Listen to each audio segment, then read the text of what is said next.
Din partea mea, Florin Salam, ai cea mai frumoasă melodie, alături de Leo de Vis, my brother, Eminescu al maneriștilor, bă!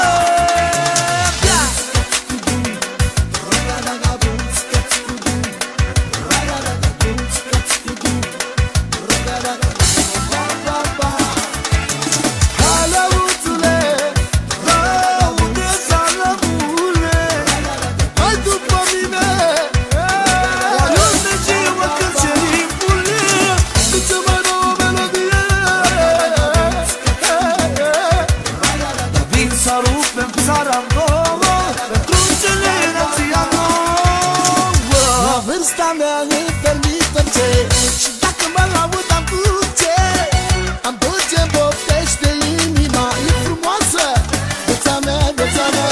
La vârsta mea îmi permit ce. Și dacă mă laud am duce, îmi poftește inima. E frumoasă viața mea. Ce frumoasă-i viața, vreau să-i simt în ceața.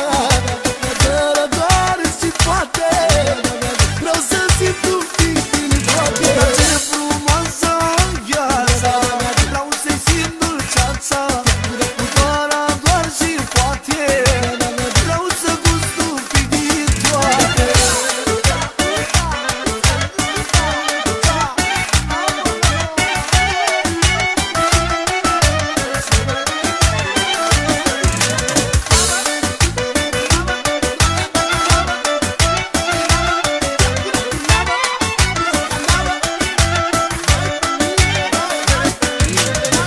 De la nimic n-o să mă abțin și o să-mi trăiesc viața de plin.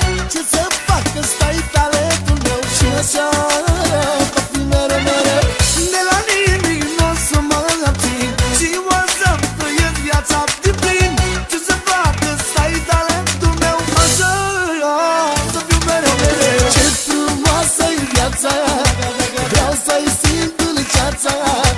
Fără doar și poate, vreau să simt un pic din toate. Ce frumoasă viața, vreau să-i simt dulceața. Fără doar și poate, vreau să gust un pic din toate.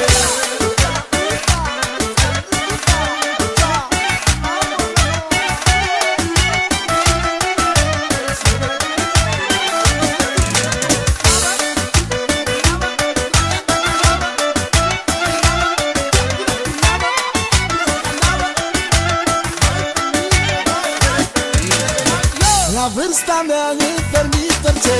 Și dacă mă laud